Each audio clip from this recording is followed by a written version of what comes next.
Hello friends, CKD stock market news channel में आप सभी का स्वागत करता हूं। चैनल पर पहली बार विजिट कर रहे हैं तो चैनल को सब्सक्राइब कीजिएगा। आज मैं आपके सामने कुछ म्यूचुअल फंड्स की बात करूंगा। चूंकि मैं ये वीडियो लाइव मार्केट में रिकॉर्ड कर रहा हूं, इस वजह से आपको इंडाइसिस के अंदर फ्लक्चुएशन देखने को मिलेगी। ये वीडियो मैं 1 बजे रिकॉर्ड कर रहा हूँ, आपको हालांकि 3:45 तक ये वीडियो मिल जाएगा।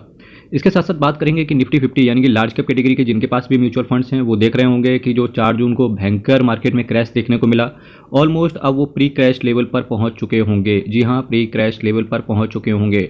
इसी वजह से बोलते हैं किसी भी समय आपको किसी भी ऐसी परिस्थिति को लेकर के जो आपके हाथ में ना हो, यानी कि अपॉर्चुनिटी और थ्रेट, ये 2 चीज़ें आपके हाथ में नहीं होती हैं। ठीक है, इसके साथ साथ स्ट्रेंथ एंड वीकनेस ये आपके हाथ में होती है। तो अगर अपॉर्चुनिटी और थ्रेट, अपॉर्चुनिटी क्या होती है कि जैसे बाहर के लोगों से हमें इन्वेस्टमेंट मिल सकता हो। एग्जांपल के तौर पे FIIs आएंगे, इंडिया के अंदर पैसा डालेंगे और जनरली वो पैसा पेंशन फंड के अंदर लगाते हैं या फिर लार्ज कैप के अंदर या फिक्स्ड इनकम वाली स्कीम्स के अंदर, उससे आपको बेनिफिट मिल सकता है। थ्रेट क्या है? इकोनॉमिक एनवायरनमेंट बिगड़ गया, गवर्नमेंट की पॉलिसीज चेंज हो गई, गवर्नमेंट चेंज हो गया, तो इसकी वजह से मार्केट के अंदर बहुत ज़्यादा फ्लक्चुएशन देखने को मिलती है। तो आपको इस तरीके की फ्लक्चुएशन को मॉनेटरी टर्म में कन्वर्ट कर देना है। यानी कि अगर आप लमसम करने के लिए पैसे रखते हैं, आपकी SIP के लिए पैसे रखते हैं, तो उस केस में आपको अपने म्यूचुअल फंड्स के पोर्टफोलियो को और तेजी से बढ़ाना चाहिए, ना कि डरना चाहिए। ठीक है, निफ्टी 50 यानी कि बात करेंगे लार्ज कैप कैटेगरी के जो भी म्यूचुअल फंड्स वाले होंगे वो पॉजिटिव में रहेंगे। निफ्टी बैंक की बात करेंगे, जैसे बैंकिंग एंड फाइनेंशियल सेक्टर से रिलेटेड जिनके पास म्यूचुअल फंड होंगे वो भी पॉजिटिव में रहेंगे। इसके साथ साथ जो कैटेगरी बेस्ड वाले म्यूचुअल फंड्स हैं like small cap, mid cap, flexi cap, multi cap, balance advantage fund, hybrid fund, ठीक है। इसके साथ साथ कुछ म्यूचुअल फंड्स होते हैं इक्विटी एंड डेट के कॉम्बिनेशन वाले लाइक हाइब्रिड फंड, ठीक है, multi cap fund, flexi cap fund, ठीक है, लार्ज कैप फंड, ठीक है, और तमाम सारे नाम होते हैं, अपॉर्चुनिटी फंड, डायनामिक फंड। तो उस तरीके के म्यूचुअल फंड्स में जनरली कहाँ कहाँ पैसा पड़ा होता है, कुछ लार्ज कैप में होता है, कुछ स्मॉल कैप में पड़ा होता है, कुछ मिड एंड लार्ज कैप में पड़ा होता है। तो आपको अल्टीमेटली आपको पॉजिटिव देखने को मिलेगा। निफ्टी मिड कैप बहुत सारे लोगों की पसंद है, मिड कैप और स्मॉल कैप से रिलेटेड, तो वो इंडेक्स भी पॉजिटिव है, तो वहाँ से भी कोई दिक्कत वाली बात है नहीं। निफ्टी 50 के अंदर, निफ्टी नेक्स्ट 50 के अंदर देखिए कभी बहुत सारे लोग आप देख पाएंगे कि जो लोग केवल इंडेक्स फंड के अंदर पैसे डालते हैं, तो इंडेक्स फंड लोग या तो डायरेक्टली सेंसेक्स 30 के अंदर पैसे डाल देंगे या फिर निफ्टी 50 के अंदर पैसे डाल देंगे। पर बहुत सारे लोग होते हैं निफ्टी 50 के अंदर या सेंसेक्स 30 के अंदर पैसे ना डाल के वो पैसे डालते हैं निफ्टी नेक्स्ट 50 में, यानी कि शुरू की 50 कंपनियां निफ्टी 50 के अंदर हैं, उसके बाद की 50 कंपनियां निफ्टी नेक्स्ट 50 के अंदर हैं। क्योंकि जो कंपनी निफ्टी नेक्स्ट 50 को आउट परफॉर्म करती है वही कंपनी आगे चल के निफ्टी 50 में डाल दी जाती है। ठीक है, और निफ्टी 50 की ही टॉप 30 कंपनी सेंसेक्स के अंदर आपकी पड़ी होती हैं। तो निफ्टी नेक्स्ट 50 भी यहाँ से पॉजिटिव देखने को मिल रहा है, निफ्टी 100 भी पॉजिटिव देखने को मिल रहा है।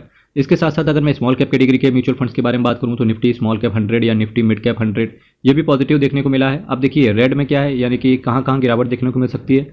जो लोग ऑटो इंडस्ट्री के अंदर पैसे डाल रहे हैं, जैसे स्मॉल कैप के अंदर अगर आपका पैसा ऑटो इंडस्ट्री के अंदर भी गया है सेक्टर वाइज, तो फिर वहां पर थोड़ा सा निराशा देखने को मिल सकती है। पर चूंकि मैक्सिमम जो इंडाइसेस हैं वो पॉजिटिव हैं, इसकी वजह से कल ये पॉसिबिलिटी है, अगर ये 3 बजे तक मार्केट का मूड माहौल अगर सेम रहा तो ये पॉसिबिलिटी है कि मार्केट में आपको जो म्यूचुअल फंड्स होगा जो अपडेट होंगे कल वो पॉजिटिव ही देखने को मिलेंगे। अब देखिए यहाँ से चाहे निफ्टी स्मॉल कैप 250 उठा लो, रियलिटी उठा लो। अब आप एक चीज़ यहाँ से गौर कर रहे होंगे, स्टॉक मार्केट को बहुत तेज़ी से अगर ऑब्जर्व कर रहे होंगे, आप पा रहे होंगे कि मार्केट में एक तरीके से मार्केट बहुत स्लो तरीके से आगे बढ़ रहा है। वो सिंपल सी बात है कि मार्केट को अभी क्या करना है ये पता नहीं है। क्यों? क्योंकि अभी 2 बहुत बड़े मेजर डेवलपमेंट भारत देश के अंदर होने हैं। सबसे बड़ा मेजर डेवलपमेंट आ रहा है कि आपका बजट जो प्रपोज है कि 22 जुलाई को आएगा। ऑलमोस्ट यहाँ से 1 महीना है बजट के लिए। तो 1 महीने तक आपका मार्केट हो सकता है गिर जाए, हो सकता है ऊपर चले या साइडवेज भी घूम सकता है। तो बजट का इंतजार रहेगा, क्योंकि बजट के बाद ही ये डिसाइड होगा कि गवर्नमेंट की पॉलिसीज़ किस तरफ हैं, जो मिडिल क्लास फैमिली को कुछ दिया जा रहा है कि नहीं दिया जा रहा है, या फिर जैसा बजट चल रहा था वैसे ही कट पेस्ट कॉपी कर दिया जाएगा। ठीक है, तो इससे बजट के बाद आपको मार्केट का एक दिशा निर्धारित होगी। दूसरा ये है कि आपका जो पार्लियामेंट में है संसद सत्र भी स्टार्ट हो जाएगा।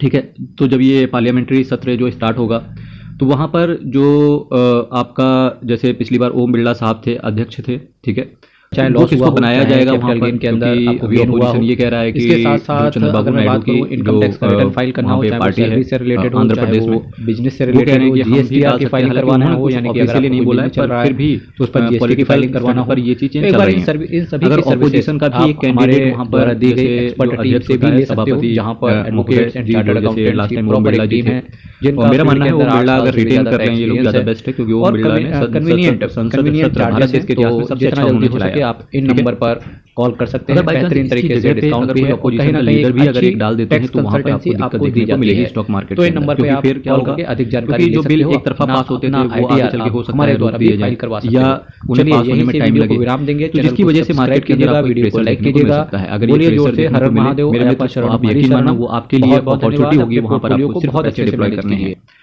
अब आप ये मान के तो चलना कि आने वाले 5 सालों में अगर इकोनॉमी साइडवेज भी रहती है तब भी आपको दिक्कत नहीं होनी चाहिए, क्योंकि आपका नजरिया 10 से 15 साल का होना चाहिए अगर आप शेयर मार्केट के अंदर हो।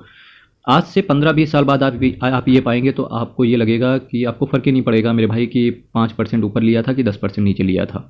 ये सारी चीज़ें न्यूट्रल हो जाएंगी और आने वाले समय में भारत देश का इतिहास बहुत स्ट्रॉन्ग है, इकोनॉमी बहुत स्ट्रॉन्ग है, लोग यहाँ पर एजुकेटेड हैं, तो डेफिनेटली इंडिया की ग्रोथ स्टोरी बहुत ज़्यादा आगे है। तो आपको ये सब चीज़ों पे ध्यान ना देके अगर मार्केट के अंदर गिरावट देखने को मिले तो वहाँ से आपको पैसे डिप्लॉय करने चाहिए।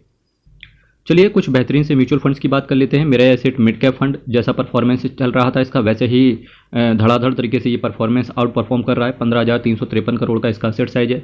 एक्सपेंस रेशियो के नाम पे ये केवल मूंगफलियों जितना एक्सपेंस रेशियो चार्ज करते हैं, बहुत थोड़ा सा है, केवल 0.57% का।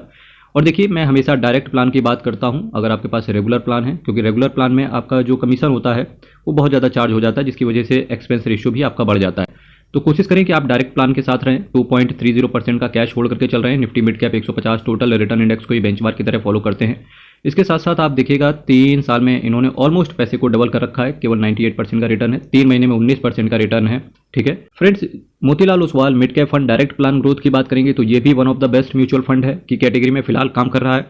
10,378 करोड़ का इसका एसेट साइज है। 0.63% का, बहुत छोटा सा, आधा % के आसपास का ही केवल इसका एक्सपेंस रेशियो है। वहीं देखेंगे अगर मैं बात करूं तो 10 साल में 686% का एब्सोल्यूट रिटर्न इन्होंने बना के दिया है।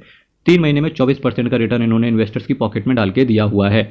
इसके साथ ही साथ बात करेंगे कि इनकम टैक्स फाइलिंग का सीजन चल रहा है। बहुत सारे लोगों के डाउट भी आ रहे हैं, व्हाट्सएप चैनल पर लोग डाउट भेज रहे हैं कि वो कह रहे हैं कि मेरा इनकम बेसिक एग्जामिशन लिमिट के ऊपर है, पर जी हाँ वो टैक्स की कैटेगरी में नहीं आते। लाइक इनकम उनका 5 लाख रुपए या 7 लाख रुपए से कम है, जैसा ओल्ड टैक्स रिजीम या न्यू टैक्स रिजीम जो भी है।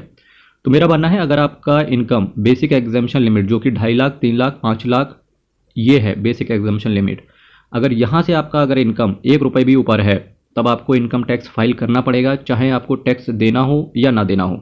नहीं देना है तो आपका नील ITR जाएगा, लेकिन अगर आपका इनकम बेसिक एग्जामिशन लिमिट यानी कि 2.5 लाख रुपए से ऊपर है तब आपको ITR फाइल करना मैंडेटरी है। ये सर्विसेज आप हमारे द्वारा भी ले सकते हो, दिए गए व्हाट्सएप नंबर पर अधिक जानकारी आप प्राप्त कर सकते हो। चैनल को सब्सक्राइब कीजिएगा, वीडियो को लाइक कीजिएगा। हर हर महादेव, अयप्पा शरणम, हरि शरणम। और मेरे मित्र चैनल को जरूर सब्सक्राइब कीजिएगा। हंसते रहिए, मुस्कुराते रहिए ज़िंदगी में। बहुत बहुत धन्यवाद।